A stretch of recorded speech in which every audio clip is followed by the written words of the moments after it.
Dalam proses ini, Tuhan memakai orang lain, bahkan mungkin orang yang sering kita jumpai.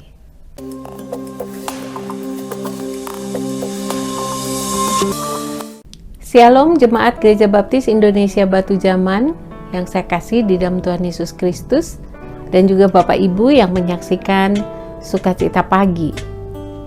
Pagi ini kita akan mendengar renungan yang saya beri judul Makin Mirip Yesus.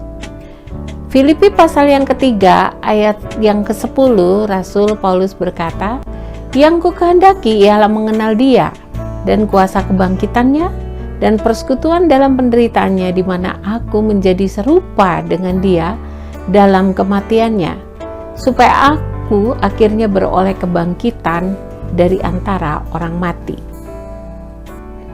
Ada orang yang mengira karakter dan hidup yang semakin mirip Yesus atau serupa dengan Yesus disebabkan oleh banyaknya seorang belajar Alkitab, berdoa, dan melayani.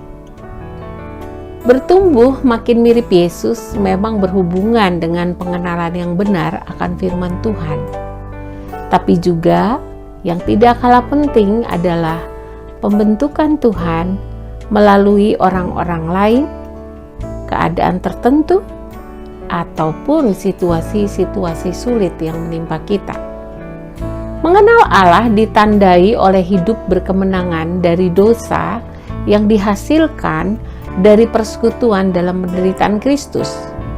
Seorang harus mengalami penderitaan karena proses disalibkannya atau dimatikannya kedagingan dan dosa di dalam dirinya.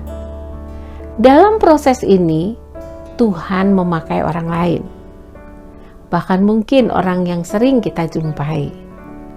Seorang tidak mungkin dapat bertumbuh makin mirip Kristus jika ia tidak bertemu dengan orang lain atau terisolasi.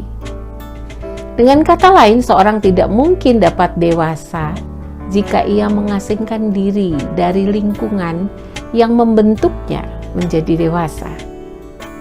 Itu sebabnya Anda dan saya memerlukan gereja atau kumpulan orang-orang percaya. Selanjutnya saudaraku, makin mirip dengan Kristus juga adalah proses pertumbuhan yang terus akan berlangsung seumur hidup kita. Oleh sebab itu, jangan menjadi patah semangat, atau janganlah juga cepat-cepat menghakimi orang yang sedang dalam proses pendewasaan ke arah Kristus. Sebaliknya, marilah kita saling mendoakan, saling mendukung dalam kasih, untuk terus kita semua makin bertumbuh mirip Tuhan Yesus, Juru Selamat kita. Kiranya Tuhan memberkati kita semua. Amin.